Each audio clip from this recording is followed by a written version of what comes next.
ghost stories. Do all sorts of ghostly things. Talk local legends. And some ghost hunting.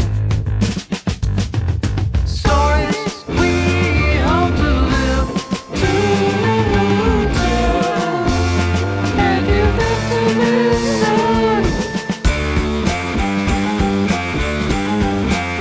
Who's Ghost Stories?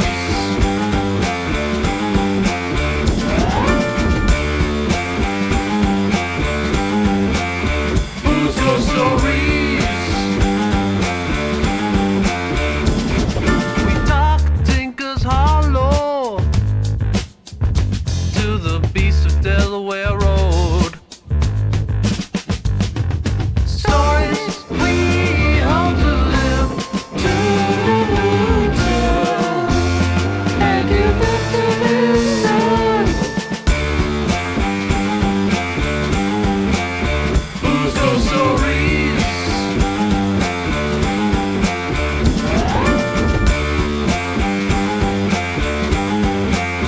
Who's Ghost Stories?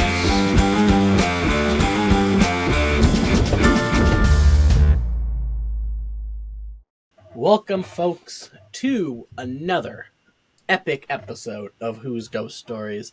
I am your host, Reiki Master and Medium, Andrew Huzar from Huzar Reiki and Readings. We've got our cryptid expert, Professor Alex Wheaton, and our professional, everyday, normal guy, Tyler. As we've said before, go to Etsy, buy the shirts, buy the hats, buy the blankets, buy everything you want. Go ahead, support us, support the show. Follow all of the Who's Our Reiki socials. Always doing some cool promos and promotions, free readings all the time. Do that. You can also book me for a Reiki session or reading on there. And then scoot your way over to paranormalitymag.com, where you can vote for Who's Ghost Stories to be another top 10 podcast. You can subscribe. You can check out all the cool articles, submit an article, do whatever you want. But at the very least, make sure you're voting for us to be number one. And coming up after this episode will be our 50th episode special. We will be going back to where it all started at the Erie Cemetery. Episode number 1, Vampire Cryptid Witches Circle. Episode 50, we're going back. It took me a while to decide on that because we want to do something special for our 50th. We want to do something big and bold. And we're going to have some guests coming out with us. We're going to have a paranormal investigator joining us. We are going to have author of the Erie Ghost Books, the paranormal godmother of Erie, Stephanie Winsick, is going to be participating as well. And I figured with all the new equipment, it would be cool to go back and see what we've captured, especially since we are smarter, more experienced, more mature, And I think it would be awesome to show Tyler some of Erie's history through there. Mm-hmm. Absolutely. Megan and I have also earmarked a bunch of other graves for us to hit up, so it's not just going to be a straight-up retread of what we did before. We are going to go see Strong Vincent. We're going to go see Jethro, some MLB greats, some historical greats. We even found out who the first buried person was there, so we'll even be able to say hello to the guardian of Erie Cemetery. But make sure you tune in. It'll be fantastic. It might even be a multi-parter. It's going to be a fun time for us. It's going to be a fun time for you. So check it out. And as always, make sure you're liking, subscribing, commenting, and sharing us with everyone. If you love somebody, share us with them so they can get the joy from us. But also, if you hate somebody and you just think we're annoying, share us to people you hate. We don't care. That is actually a good one. I like that idea. Yeah, if like a Rick No such thing as bad publicity. I'll put out a clip of Tyler being walked by his cat. So if you just want to rickroll people with that, you're good. Do it. But today's episode quickly has become one of my favorite stories. As with Betty Knox, it has a lot of history, and then it has some really cool ghostly bits. The spectrum of ghost stories is pretty wide. You've got the outlandish stories that seem impossible, and then you've got the tame ones that are barely ghost stories at all. The stories around Dravo Cemetery fall somewhere in the middle. This cemetery in Buena Vista, Pennsylvania, is incredibly historic. Originally founded in 1812, the grounds of this cemetery also housed a Methodist church starting in 1824. This spot is deep in the woods of the Yanni River Valley and was surrounded by small mining villages. The locals enjoyed their small town life, but big progress eventually made its way into their lives as train tracks were laid down behind the church. In the late 1800s, the church burned down, luckily with no casualties. The parishioners didn't know what caused the fire, so they rebuilt the church in the same spot. However, in 1924, the church burned down once again.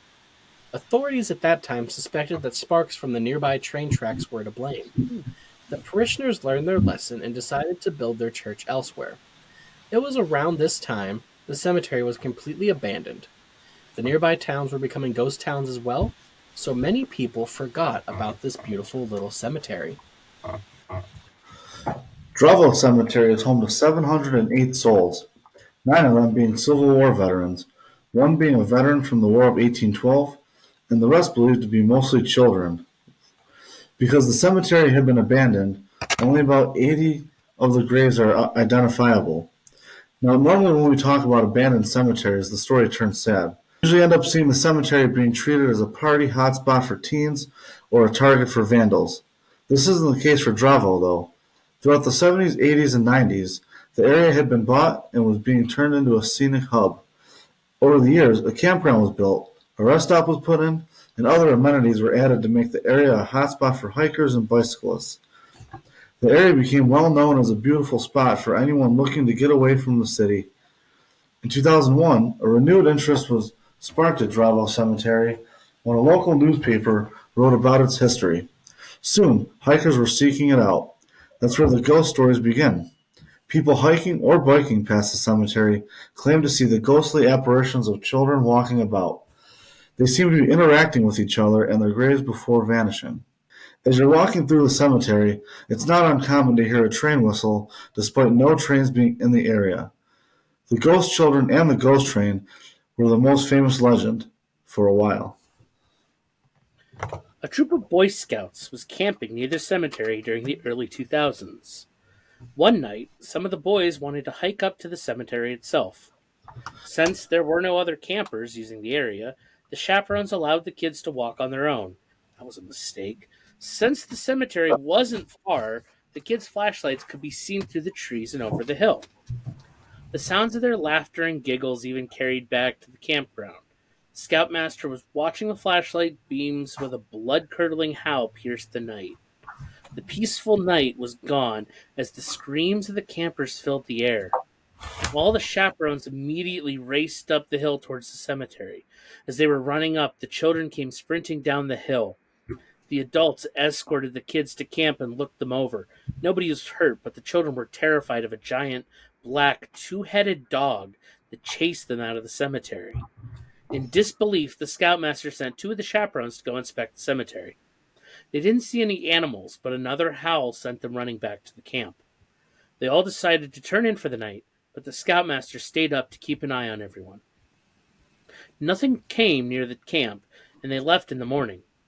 In the years following the troops' encounter, stories of this black dog became more popular. Hikers would claim to hear a howling or growling noise coming from among the tombstones anytime they got close to the cemetery. Others have claimed to have seen the glimpses of the two-headed dog as it darts around the cemetery, disappearing somewhere in the cemetery. Some people theorize the dog is protecting their master's grave.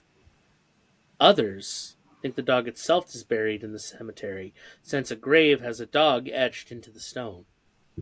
Other people think the dog is actually a hellhound sent to guard the cemetery after a fraternity's hazing prank went wrong on those hallowed grounds during the 1970s. I'm not sure what the truth is, but I think it's best you leave once you start hearing the howls and growls. So I'll tell you what the hazing prank was. I was So going to ask. in the cemetery, in the cemetery, in the 70s, a college frat took their 4 pledges up to the cemetery. And they said to the pledges that before you can be members of the pledge, members of the fraternity, you have to let your past self die. And they made the 4 pledges dig shallow graves. And then they made the pledges lay in there, and they covered them with a thin layer of dirt, Mm-hmm. and they just left a like paper towel tube as like their breathing tube, like a little snorkel. The fraternity brothers, they didn't leave the area. They just left the cemetery, went into the woods, and they started partying. And they got drunk, and eventually it was a couple hours later, and they finally remembered, oh, we got to go get the pledges. Either because it was so dark or because they were too drunk, they couldn't find the pledges. They couldn't find the paper towel tubes. So they went back to town. The authorities showed up, and the pledges were rescued. Nobody died that night, but just because of the prank and the traumatization, that's why people think after that the spirits brought a hellhound to the cemetery to protect it, which I think is a decent theory because you don't hear of the hellhound at all until the kids are playing in the cemetery. Once they're there playing around and goofing around is the first time you hear of this dog appearing. And that's a long stretch of time for no dog to be seen like other than like hikers are seeing the ghosts of the children, but there's no beast, there's no canine running around until these kids are playing around at night when they probably shouldn't be. I'll say it sounds like a guardian protection kind of situation, which we've talked about before. So, And like my first thought was like, oh, they're just it's an actual dog, it's a coyote or something. But like the fact everyone says it has 2 heads, it's a weird like decision. yeah, like if it was just a black dog, Which, yeah, we've talked about before. I could definitely like, it was more like a wolf, it was more like a coyote. Like that would make sense. Like, oh, it's a wild animal, like actually chasing them off. But like the fact everyone says it has 2 heads, like you're getting near like Cerberus territory, like hellhound territory. It's weird that that's the detail that everyone comes back with. Here's a quick And question. Oh, yeah, sorry. Continue. It's on an unrelated note. no, go ahead, ask it. So that just made me think of like the whole hellhound thing, and they're talking about like animals at Delaware Road. You think they might be a hellhound at Delaware Road? That could be, and that was one of our original thoughts. That there's a hellhound at Delaware Road. The thing that made me change from that is just that the recent sightings of what's out Mhm. there have changed from more dog-like to more cat-like. Okay. So like that's kind of where like we went with like Guardian, but Hmm. that was kind of like the same thought at one point too. Um, and yeah, here like you do instantly think like dog, but like it could, I think more along the lines of some sort of guardian or protector that's just trying to make this old cemetery not be disrespected. So Tyler, No, everyday man. Um, church burns down twice. Do you buy the explanation that it was sparks from the train tracks that burned it down both times? no, I don't believe in coincidences for the most part. I don't buy that at all. Once, I sure. would agree with you. Two, need more hard evidence. Yeah, and I think I agree with you on that one because I really think if it was sparks from the train, I Hmm. feel like it would have happened sooner than like 20, 30 years, whatever it ended up being. Um, Yeah, absolutely. that's weird that it would be like a 1 in a million thing to happen twice if it was a spark from the tracks that caused it. Right. Um, Yeah, right. and also, Without a doubt. yeah, and like if it was sparks too, I feel like there would have been other damage besides just the church. Yeah, right. Some residual damage. Yeah. That like I was thinking kind of like the same thing too. Like it's weird that like if it was gonna happen twice, I really feel like it would have been sooner because like everything said it was a well used railroad. Like during every mass, they would hear trains going by, and they kind of got used to it. So like if it's sparks causing it, would have been more often, unless it was like two like freak railroad accidents that caused the sparks to shoot up. But I feel like that would have been mentioned too. Or at least it should have been mentioned because it seems like a pretty important detail. Yeah. So like that's kind of what I was thinking too, and then like that led me on like the path of like, oh, was this land always cursed? Were they not welcome there? Like it raised a lot of questions then too. Like Yeah, absolutely. kind of tied. Um, Alex, what do you think? I'm trying to dive into the two-headed dog. That's the piece that stuck out to me. Go figure. Being the cryptid person. What's the question? I was focused on the dogs. What do you think about the church burning down twice? Do you think both times were from the sparks, or what do you think happened there? Kind of what Tyler said. I'm not big on coincidences. It's the fact that it happened twice is a little too weird.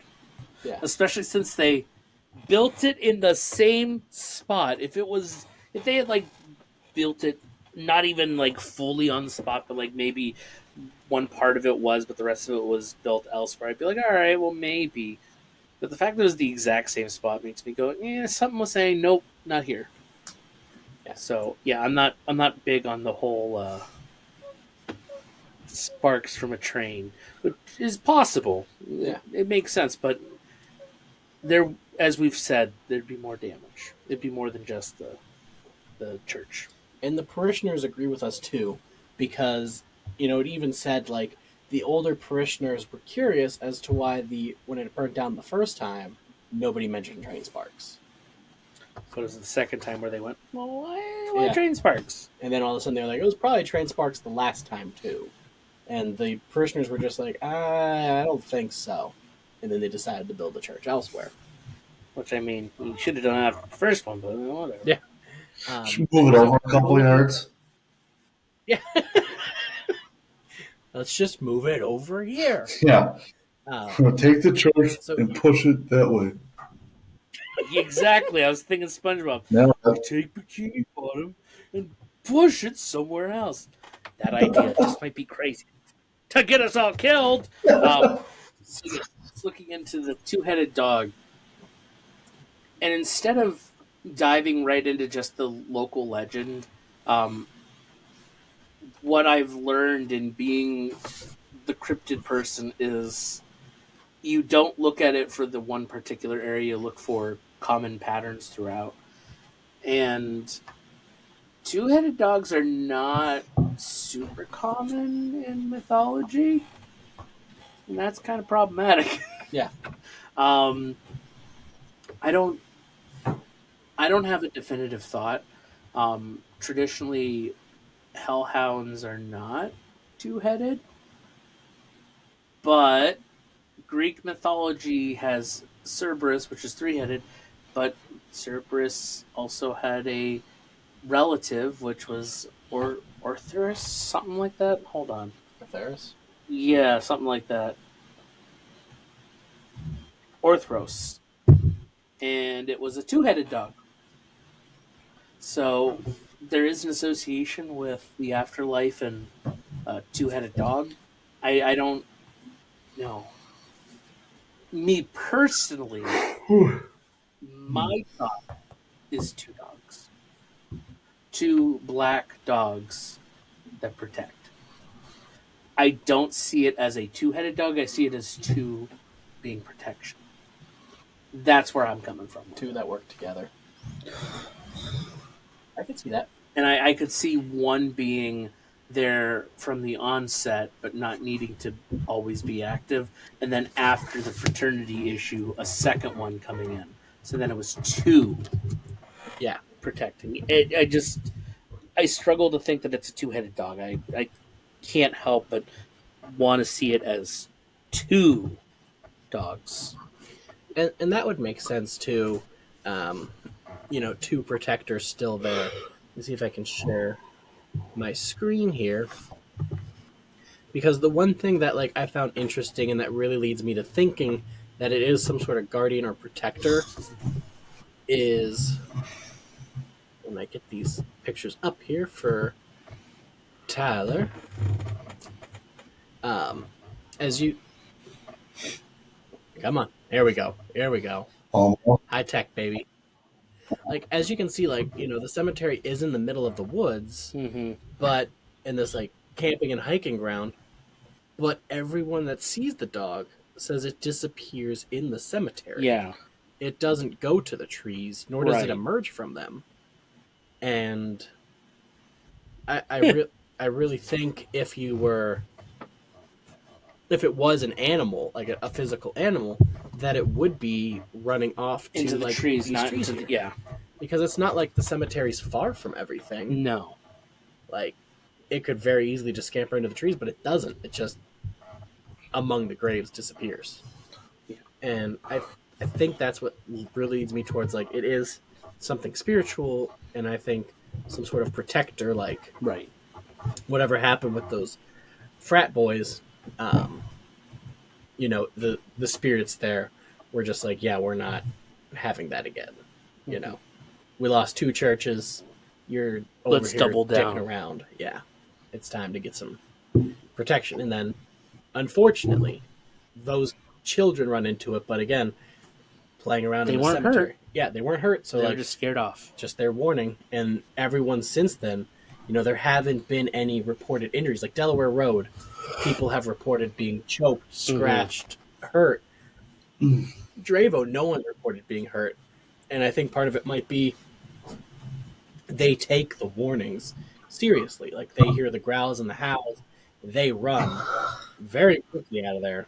Whereas people on Buffalo Road, like Megan thought of, you're stumbling out of the bar drunk down that road, you're not going to pick up on the signs. You said Buffalo Road. God, I did it again. Delaware Road. You're not going to pick up on the signs. People in PA pay attention to the howls and growls that move their bowels.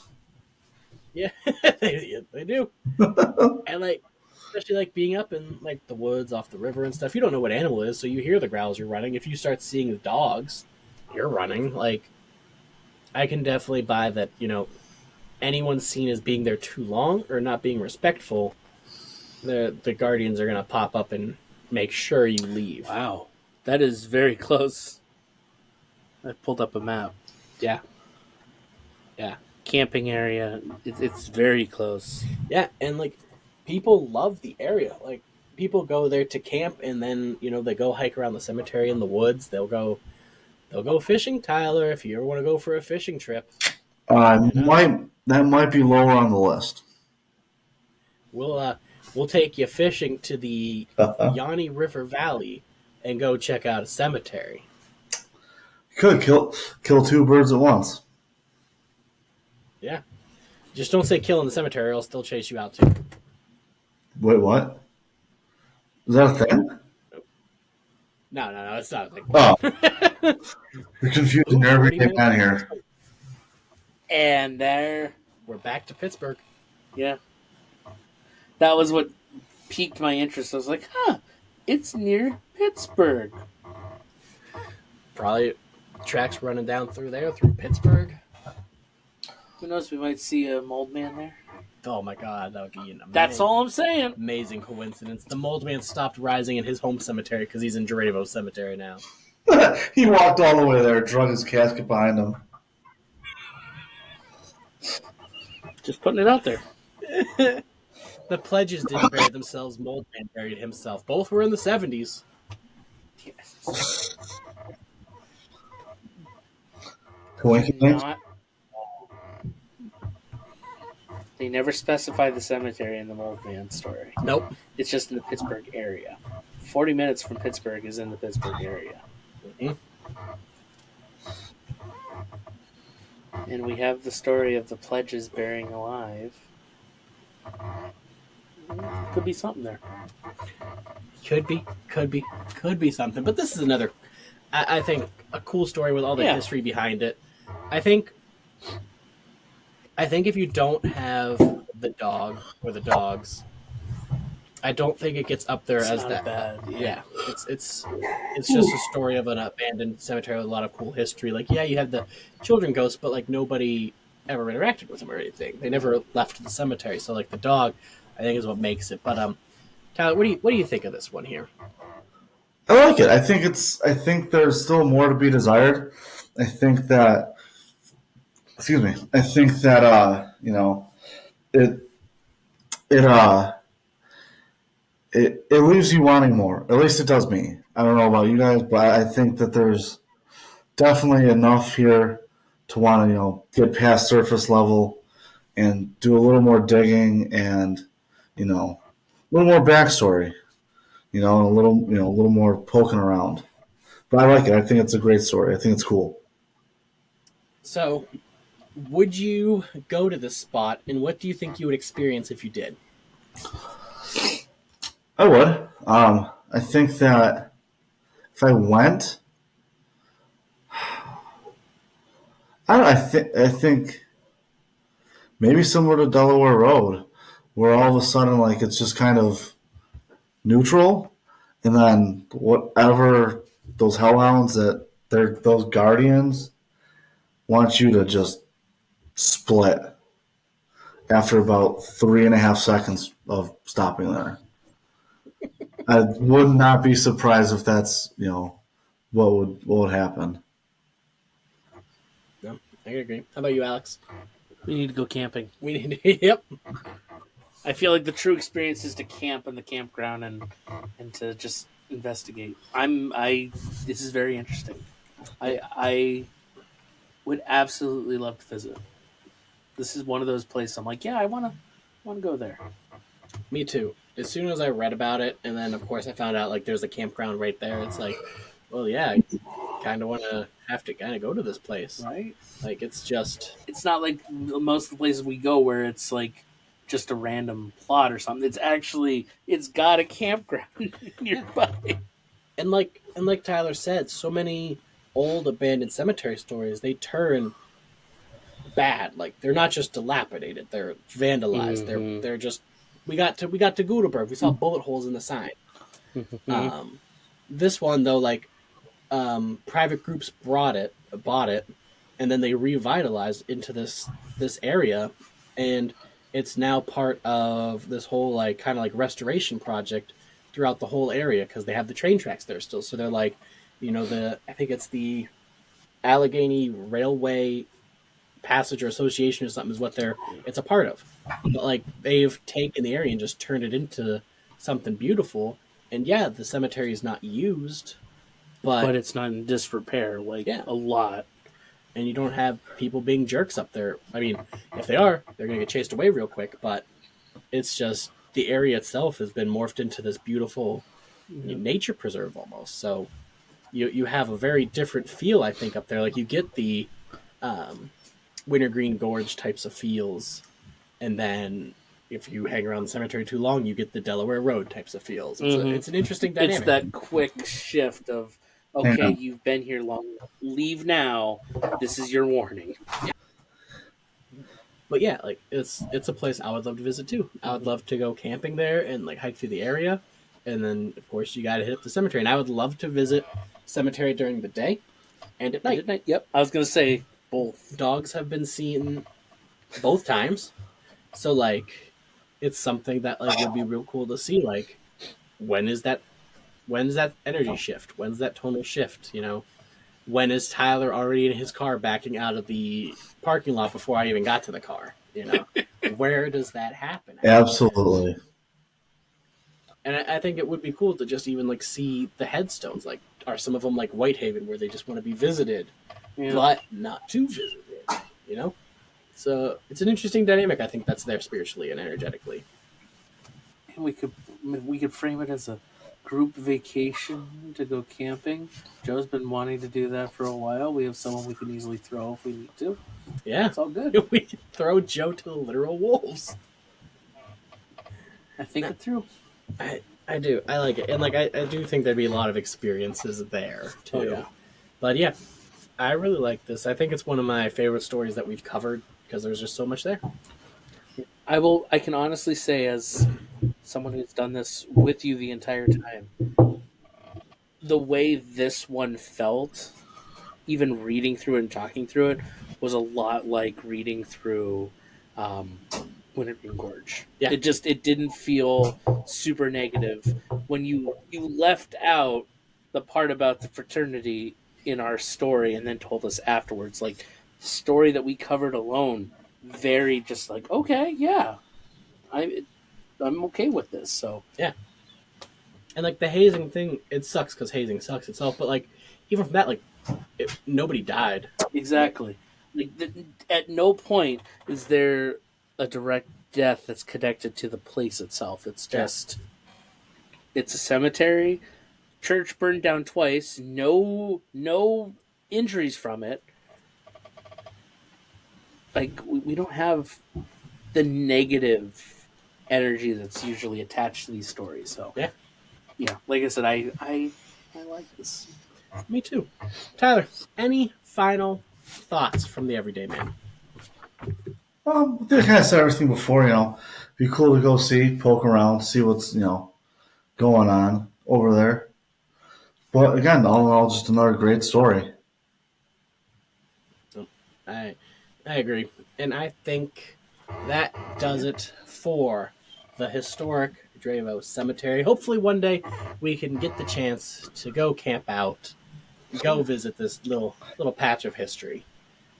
But until then, just keep watching us here in our little studio and to the little places that we do get out to. Remember to tune in for the 50th special.